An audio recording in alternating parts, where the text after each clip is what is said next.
Kemanakah Yesus selama rentang usia 12 hingga 30 tahun? Mengapa Alkitab hampir tidak mencatat apapun tentang masa itu? Dalam video ini, kita akan menyelami misteri yang selama ribuan tahun menjadi pertanyaan banyak orang. Apa yang sebenarnya terjadi dalam kehidupan Yesus selama masa mudanya? Apakah ia hanya hidup sederhana sebagai anak tukang kayu di Nazaret?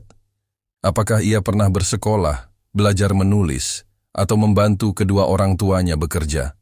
Atau justru ada hal luar biasa yang tersembunyi selama 18 tahun yang tidak tercatat itu? Kita akan menyimak pandangan dari beberapa petinggi gereja, para ahli Alkitab, dan sejarawan yang mencoba mengungkap tabir kehidupan Yesus di masa sunyi ini. Simak video ini hingga akhir, karena bisa jadi apa yang akan Anda dengar akan membuka wawasan baru, menggugah hati, dan membuat Anda melihat pribadi Yesus dari sudut yang belum pernah Anda bayangkan sebelumnya. Karena di Alkitab nih, mohon maaf, ini tidak melecehkan agamaku ya. Saya juga beragama Kristen. Di Alkitab Yesus hanya muncul sampai usia 13 tahun. Setelah itu dia muncul lagi di usia 30 tahun, 29 ke 30 tahun. Ada usia yang dia tidak terdata di Alkitab. Alkitab hanya menjelaskan Matius 1, 2, dan 3. Yesus terakhir di bait Allah bersama ibu dan ayahnya dengan ahli Farisi. Setelah itu hilang. Matius 4, Yesus di padang gurun. Otomatis usia 14 sampai 28 tahun tidak terdetek Yesus kemana. Nah, satanik mengambillah usia ini untuk dijadikan sebagai bahan pertimbangan untuk menyesatkan umat Kristen. Kalau Nabi Muhammad 40 tahun dia mendapatkan hidayah menjadi seorang nabi dengan munculnya Quran, didampingi oleh Siti Khadijah sebagai bukan mentor tapi sebagai sponsorship pelayanannya Nabi mensiarkan agama Islam. Cakep. 40 tahun Nabi Muhammad tuh sistematis. Sistematisnya terus nggak ada jeda sampai bisa muncul Idul Adha, semuanya ada pendataannya.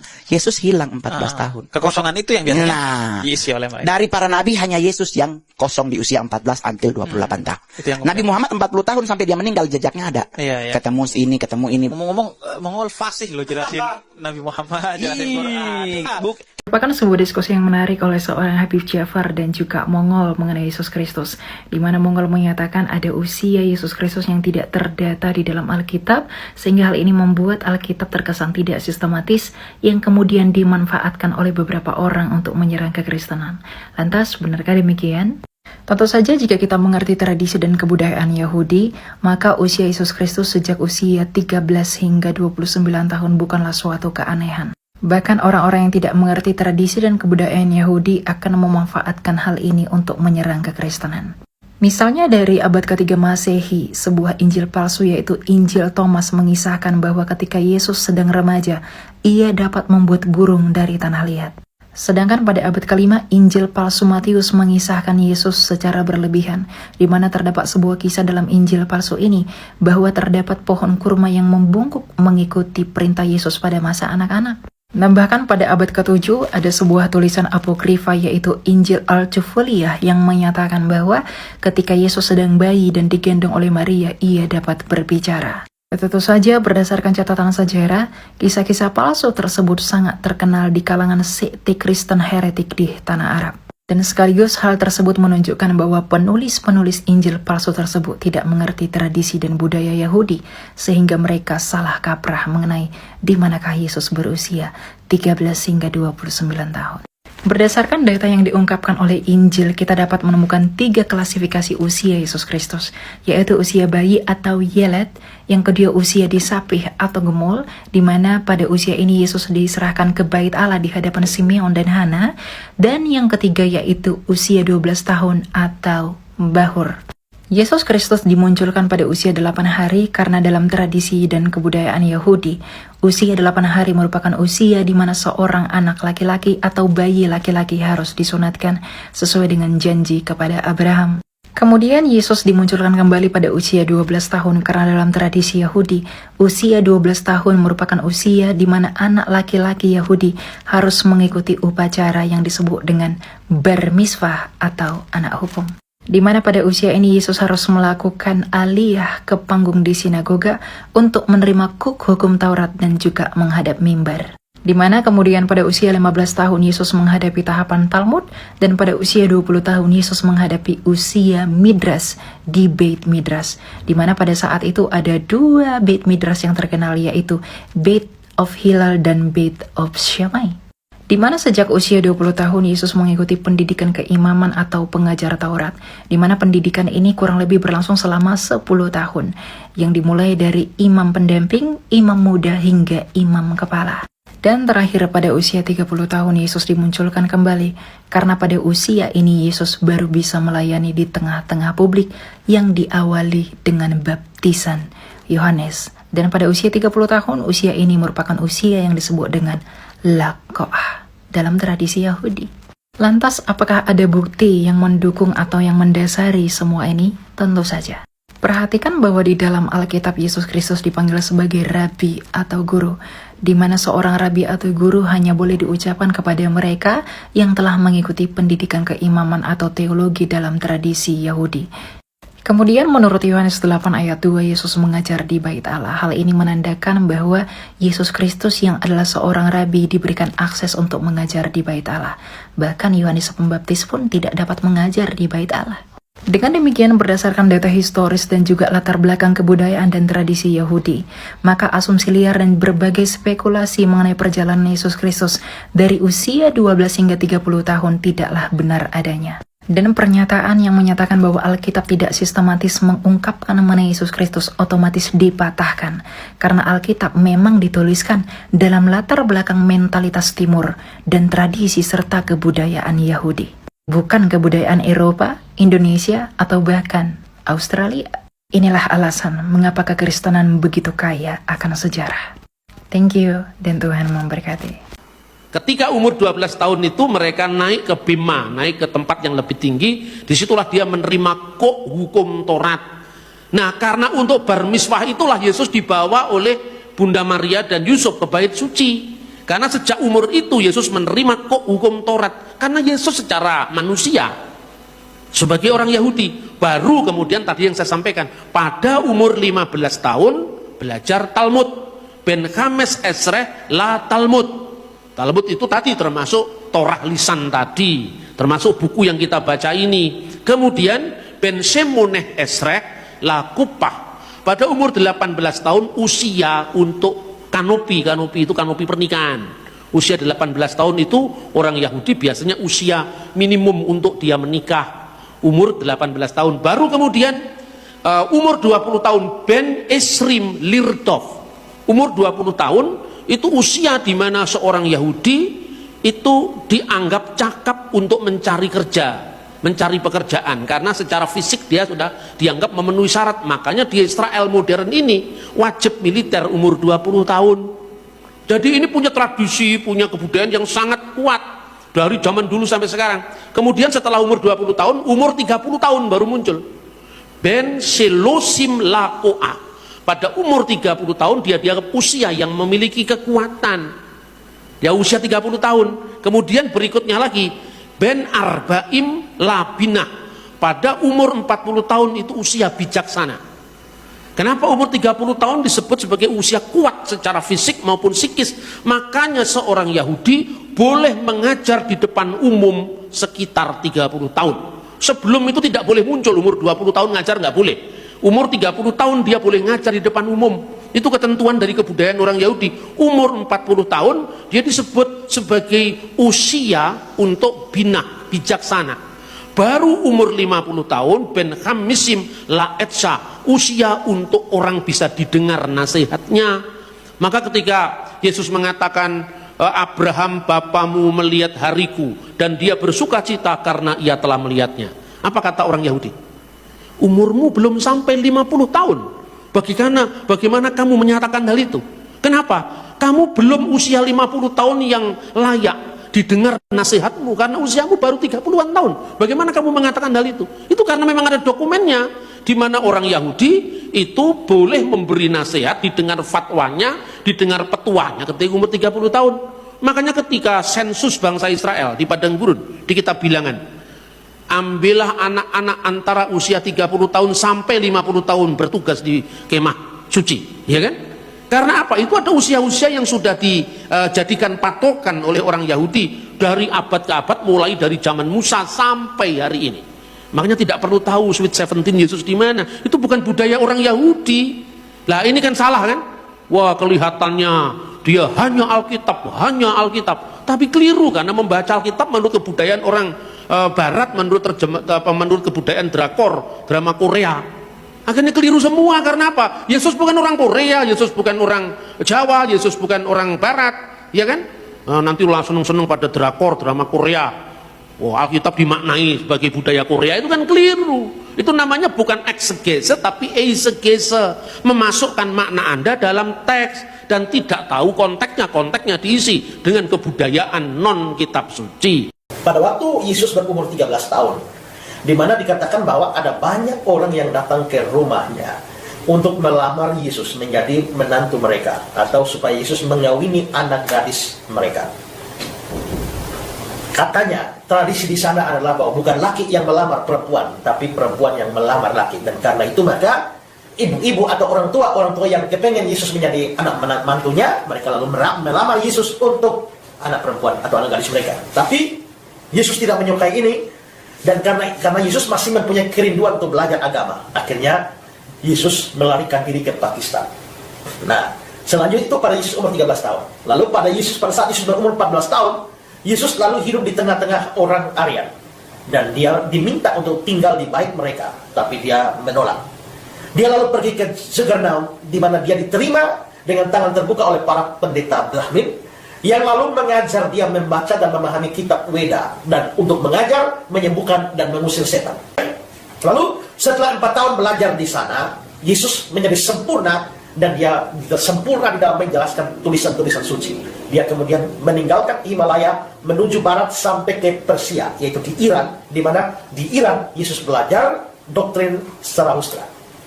Sepanjang perjalanan Yesus berkhotbah menentang para pemuja berhala, dan pada akhirnya dia baru kembali ke Israel, Palestina pada umur 29 tahun. Dan pada umur yang ke-30 dia mulai keluar dan memberitakan Injil sebagaimana yang dicatat di dalam kitab-kitab Injil. Nah, sebenarnya Alkitab memang tidak diam sama sekali. Yang terjadi adalah Alkitab memberikan informasi yang sangat umum dan sangat singkat. Dalam Lukas 2 ayat 40, dalam silent period yang pertama, saya mengatakan silent period ini adalah periode diam Alkitab itu. Saya membagi silent period dari Yesus ini menjadi 2. Silent period yang pertama adalah pada usia Yesus 3-11, karena Alkitab mencatat Yesus itu paling cepat itu dia 2 tahun, usia 3-11 dia di mana. Nah, lalu 12 tahun, pada waktu dia umur 12 tahun ke Bait Allah, berarti umur 13-29 dia ada di mana. Sedangkan umur 30 dia keluar melayani. Nah, pada silent period yang pertama, yaitu umur 3-11, itu Lukas memberikan catatan. Lukas 2 ayat 40. Anak itu bertambah besar dan menjadi kuat, penuh hikmat dan penuh kasih karunia Allah ada padanya. Cuma itu. Sedangkan pada silent period yang kedua, yaitu pada waktu Yesus umur 13-29 tahun, Lukas memberi keterangan dalam Lukas 2, 51-52. Lalu dia pulang bersama-sama mereka ke Nazaret, dan dia tetap hidup dalam asuhan mereka.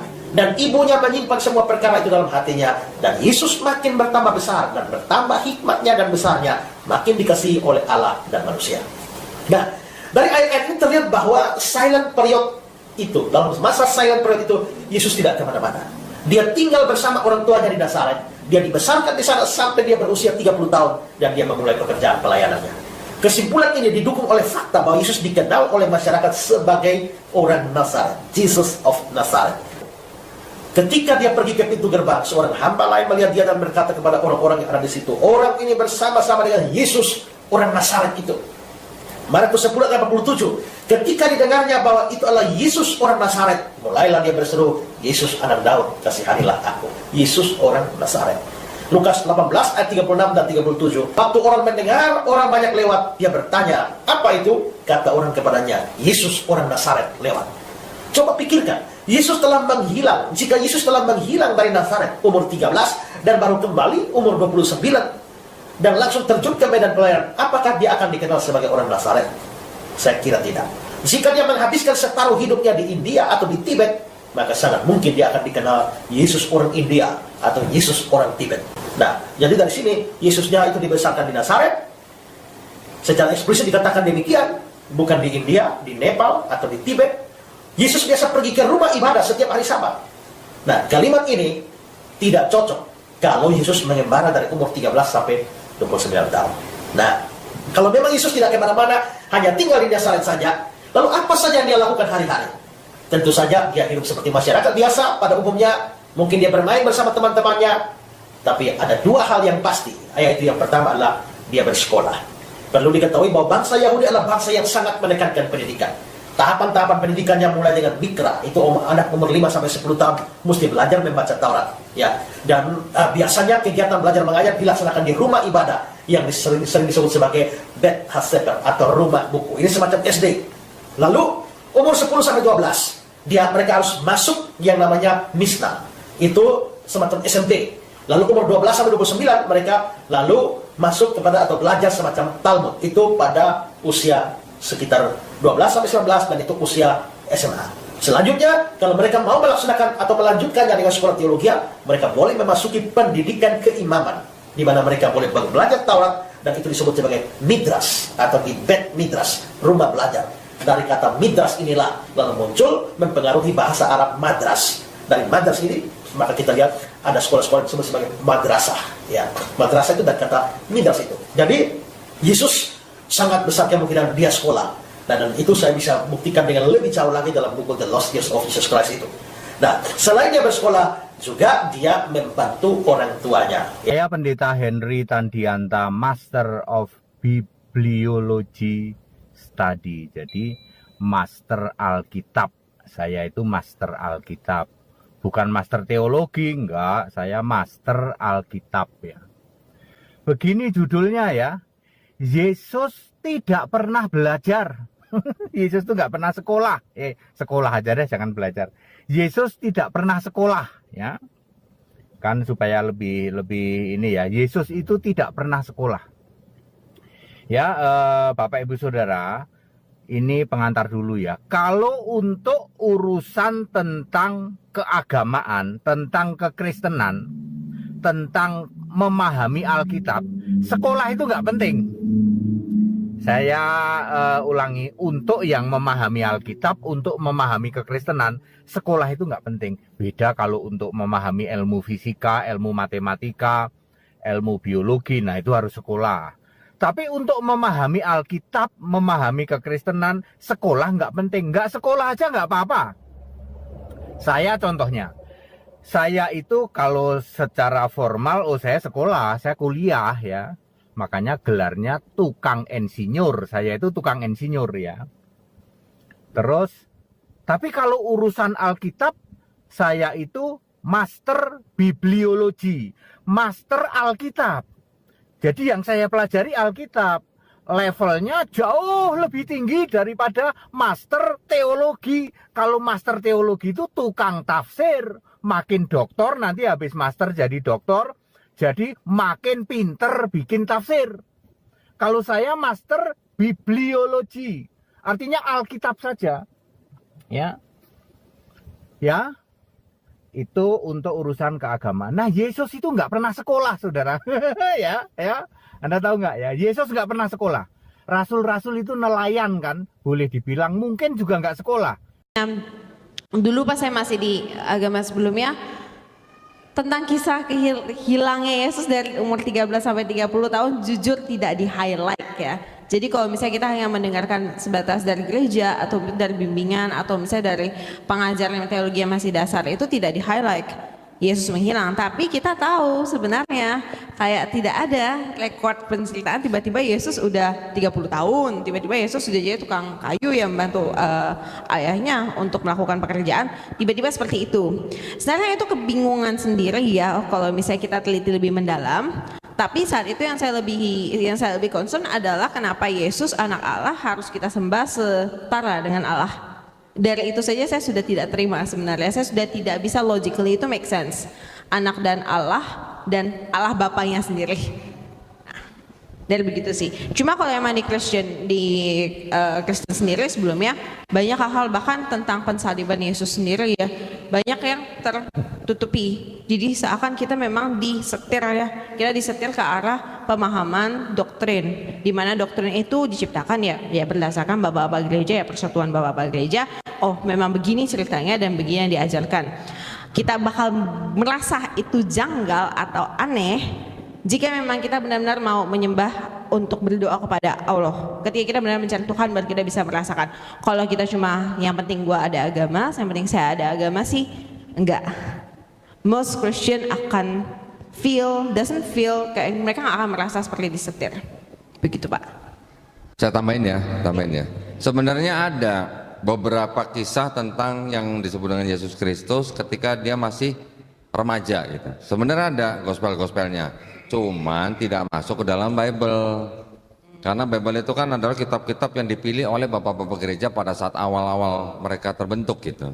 Ada gospel-gospelnya yang bahkan di dalam sebuah gospel judulnya The Infancy Gospel of Thomas. Di situ diceritakan Yesus menciptakan burung dari tanah liat hidup, mujizat gitu. Sama dengan di Quran sebenarnya. Di Quran juga ada kisah begitu, ayat begitu. Nah, tetapi gospel itu tidak masuk dalam Bible. Tidak dipilih atau tidak istilahnya dikanonisasi oleh bapak-bapak gereja pada waktu itu. Gitu ya. Nanti ada juga penulis lain yang mengatakan bahwa Yesus ketika sudah pemuda mengikuti pedagang pergi ke India katanya. Ada yang bilang begitu. Menulis buku seperti itu. Nanti sampai akhirnya ke Tibet, ke Nepal. Di sana dia ditulis kitab kisahnya, kemudian setelah kembali ke Palestina baru melayani ketika usia 30. Ada yang cerita begitu, tapi itu hanya teori gitu ya, bisa.